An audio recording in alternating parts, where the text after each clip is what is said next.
you've been living underneath a rock, chances are you have heard the term cancel culture mentioned a lot lately. But what exactly does this mean? The time has come to dive as deep as we can into what this concept of cancel culture is so that we can completely understand it. When something is canceled, it is ended, it is nullified, it is eradicated. You can think of it as similar to a television show. When there's no longer support for a TV show, it's canceled. To cancel a person is basically to decide that it's not wanted, based on something this person said or did. And because this person is not wanted, to go about ending, eradicating, or nullifying them. In the era of social media, this often takes the form of publicly calling out whatever you disapprove of about them, boycotting their work, organizing group efforts to take away their power and remove their public platform, and this is usually done in a performative way so as to gain attention and significance by going against them. I'm going to ask you a question. When somebody says or does something that you don't like, what do? Are you the kind of person who just turns the other cheek and goes and focuses on something else?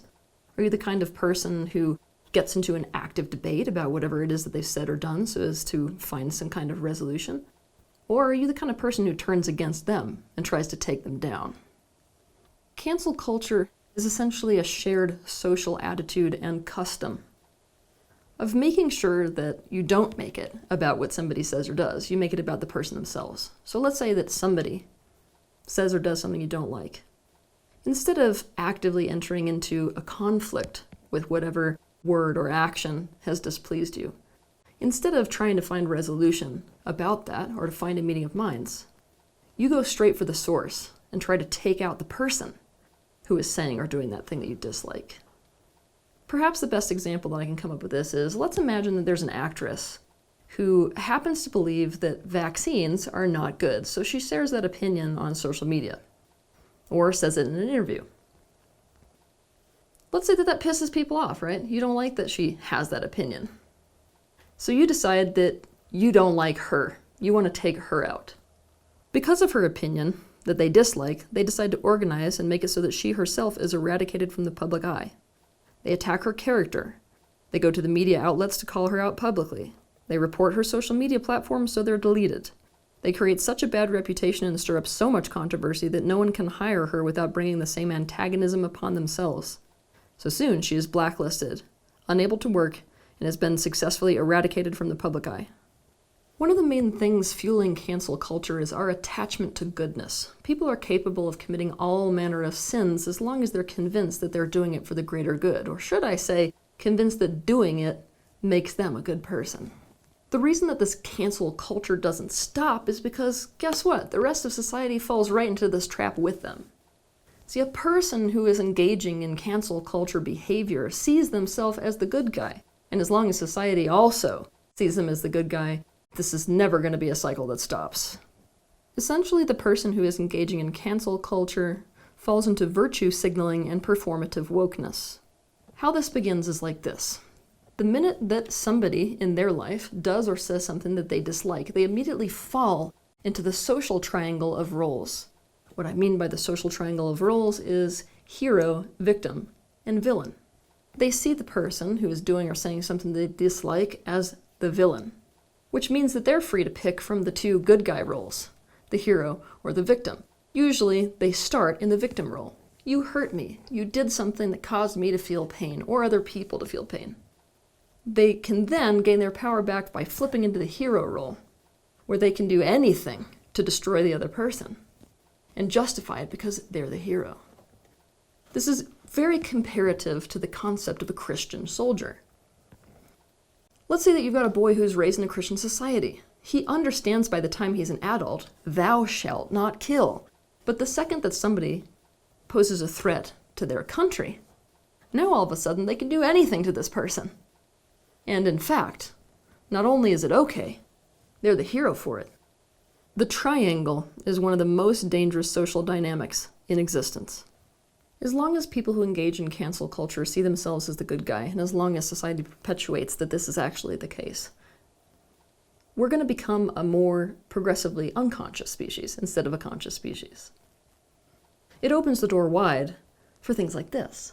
Demonstrating one's good character or the moral correctness of one's position on a particular issue by publicly expressing opinions or sentiments that are intended to make you look good. When a person does this, as well as demonstrates political correctness, they can see themselves and be seen as awake and aware, and therefore smarter than others. It's a performance of goodness, rightness, and virtue. This means it's in fact a narcissistic strategy, as well as a disguised way of fueling the ego, not activism. The people engaged in cancel culture see themselves as the moral ones, but are in fact the very ones making a meeting of minds or actual healing impossible. Instead, they are waging war and destroying lives. For this reason, they cannot call themselves conscious or moral. To understand more about this, watch my video titled Self-Concept, the Enemy of Awakening. It's not like cancel culture is a brand new thing. It's not new for people to go after the source of something instead of whatever they're saying or doing specifically.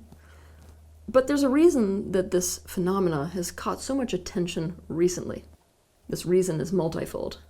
The first is, this is the era of the millennial generation.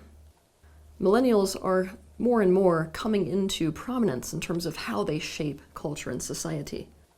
The problem is that millennials are a wounded generation. The millennial generation has been a duped generation. They were essentially set up for failure by the people who had more authority than them. Do you think this sets them up to be naturally trusting of anyone who has more power than they do? No.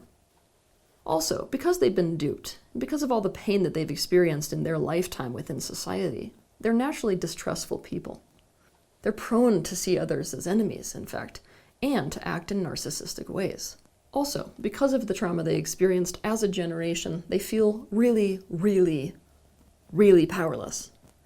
The thing about feeling powerless is that if we don't feel like we can go for power in direct ways, we start to go for them in indirect ways. We start to be manipulative and backdoor about our strategies for achieving power.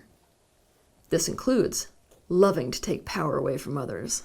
Essentially, there is a trend that the minute they feel displeased or hurt, they feel powerless to whatever displeased or hurt them, and so they want to restore their sense of power, and social media has given them the power to do just that. The thing is, millennials tend to be unaware of all of this and instead just justify their cancel culture behavior by saying that it is holding people accountable for their words and actions. But so you can understand more about this dynamic, because this concept of what shaped the millennial generation is much more complex than I have presented here, I want you to watch my videos titled, What's Wrong with Millennials and How to Heal the Millennial Wound. Second, we are living in the era of social media. Social media has changed the world and the culture that we live in. We used to not have a lot of power to cancel someone. Social media has changed all that. It takes almost nothing to cancel someone. Today, if somebody does something that you don't like, or says something you don't like, or has an opinion that you don't like, it's quite simple. From the comfort of your own home, you can rally a whole group of people against them to do things like spread slander, to organize them to do things like report that person, to do things like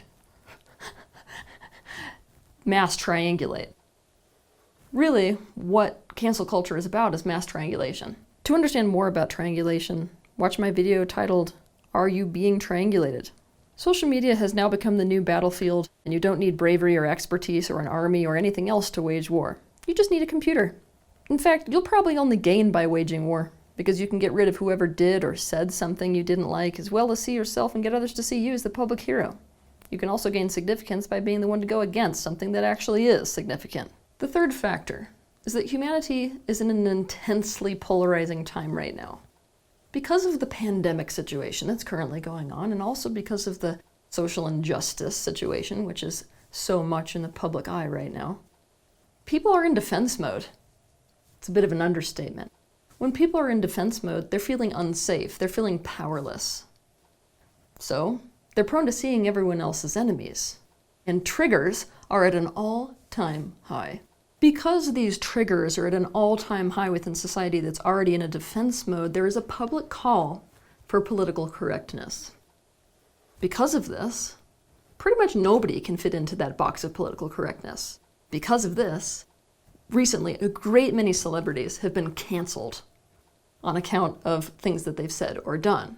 It accounts, right now at this particular time in human history, to a giant mass public witch hunt The problem is, the deeper and deeper our culture commits to political correctness, the worse this pattern will become. To understand more about this, watch my video titled Political Correctness. It's tempting to think that cancel culture is just something that affects celebrities or influencers or people who are in the public eye, but this isn't the case. There is, in fact, nobody that is perfectly able to avoid cancel culture, and it can affect even you. The goal of cancel culture isn't limited to punishing someone. It is a strategy to shame and scare just enough people about potentially suffering the same consequences to make them conform. So how can this type of behavior affect you in your daily life? Let's say that you share something which happens to be an unpopular opinion. Oops. Or else you left that picture up when you got drunk in college. Oops. Somebody can take that. They can circulate it everywhere. They can spread it all over the place. They can triangulate everyone you know against you. They can even make it so you lose that job you wanted to get. Essentially, by doing this, they're canceling you out. They're making it so that people in general, everyone around you, is going to reject and discredit you and want to get rid of you. Because the justification that people use when they're engaging in cancel culture is social accountability, it is not actually possible to have a conversation about cancel culture without also having a conversation about justice and accountability. I will say that people who hate the term cancel culture are those that fit into this category, that see this as a justice movement. Essentially, canceling someone for a thing they say or do is seen as social justice. Straight out of the gate, it is very important to understand that cancel culture has absolutely nothing to do with justice and everything to do with control. Control is really the forced prevention of what is unwanted and the forced bringing about of what is wanted. People use cancellation to force conformity to ideals. This can clearly be seen currently in the atmosphere of the Me Too movement. If enough people are canceled for saying or doing things that are perceived anti-feminist, then soon everyone will be forced through fear of consequence to conform and not say or do anything that goes against feminist ideals. Herein lies the first major issue with cancel culture. If somebody is forced to conform to ideals and that's the only reason that they make a change, no actual real change took place. All that happened is a person decided to conform to avoid consequence. There's a huge difference between that and actual social change. For example, if people are canceled on account of perceived sexism, nothing happens to resolve the sexism or the sexism of those around them. Sexism was simply driven beneath the floorboards by public shaming and threat of punishment. It was hidden to fester. It actually makes sexism worse instead of better, just less visible and more covert. From a universal perspective, cancel culture exists as an attempt to usurp universal law. For this one, we're going to have to go way outside the box, you guys. What you live in is essentially a 360-degree mirror hologram. Now, in this time-space reality we live in, it is managed by several laws, one of which is the law of cause and effect. That simply means you're going to get the reflection of whatever it is you output, for the sake of learning and progression.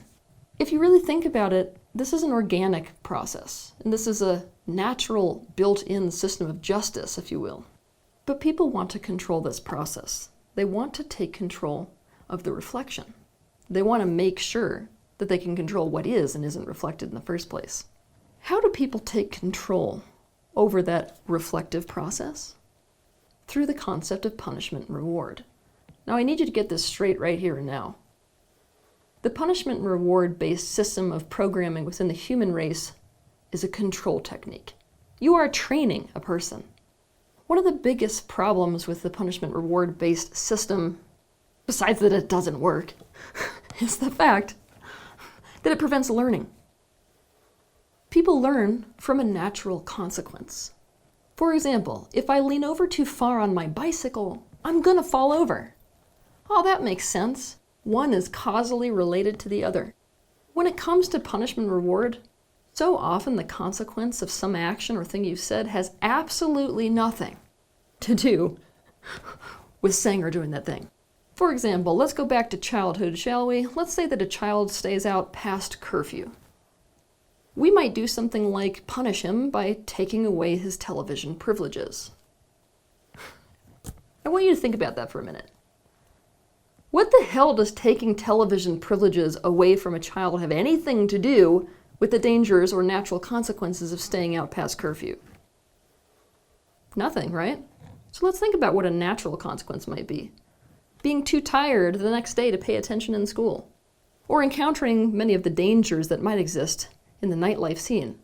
Or, even though that's a whole other topic because it involves punishment and reward within the justice system itself, if you're a parent, one of the natural consequences of a kid staying out past curfew is being picked up by the cops. That's a natural consequence of curfew violation. Television has nothing to do with it, which means what? That the kid doesn't learn anything. In fact, what he just learned is, you're a dictator. And to avoid the consequence, he's either got to conform or hide his absence better.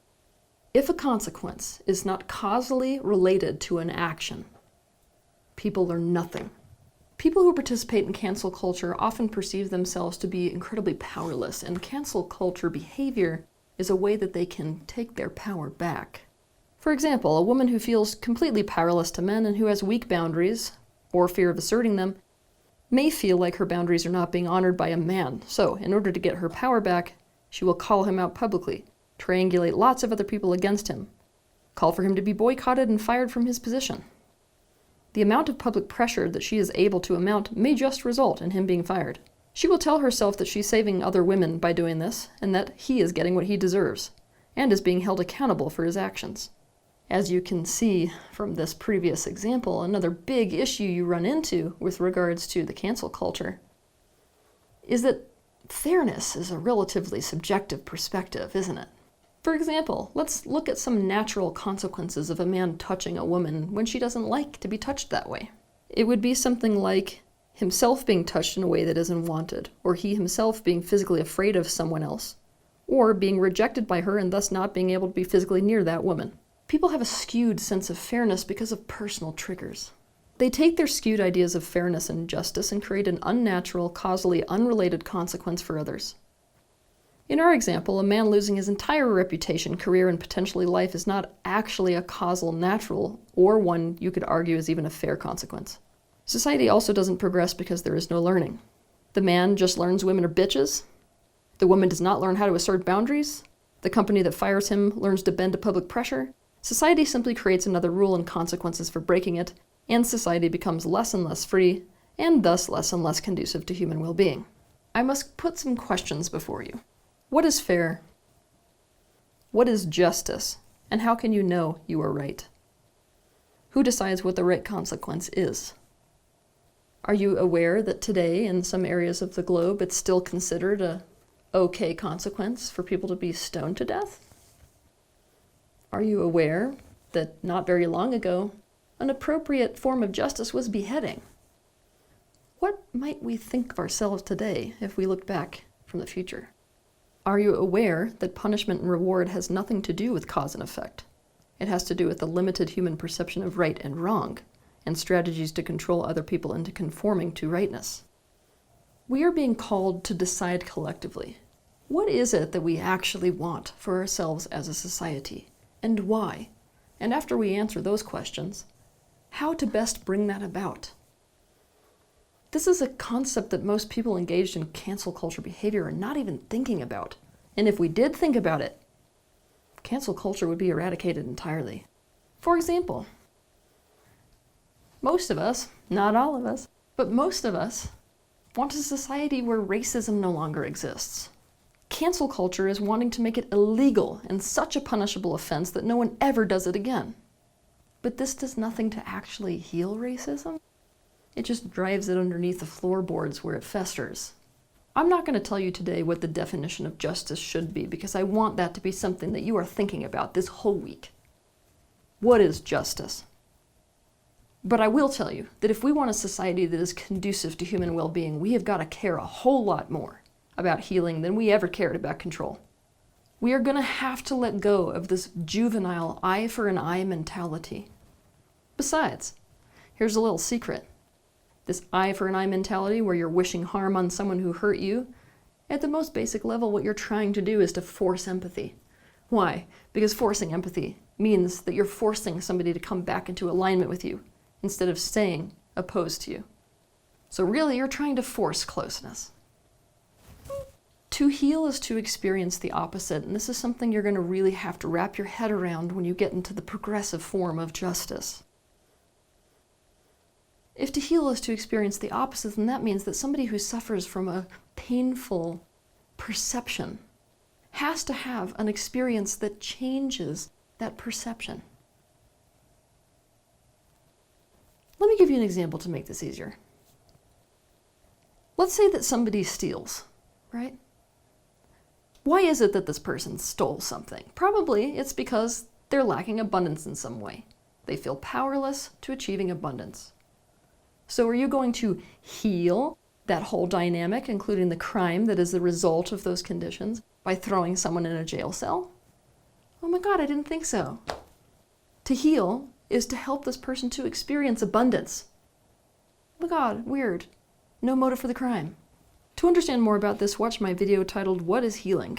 From objective perspective, one of the reasons that humanity is such an out-of-alignment species is because they cause the very things they then go on to punish. For example, the judicial system is the very system that sets up the laws that create dynamics within society that inspire criminal activity. But then that criminal activity is punished by that same judicial system. Police officers are part of the karma of drug abuse. Parents are part of the karma of their children becoming delinquent. But people don't seem to notice this. Humanity is getting more and more out of alignment with its own best interests with cancel culture.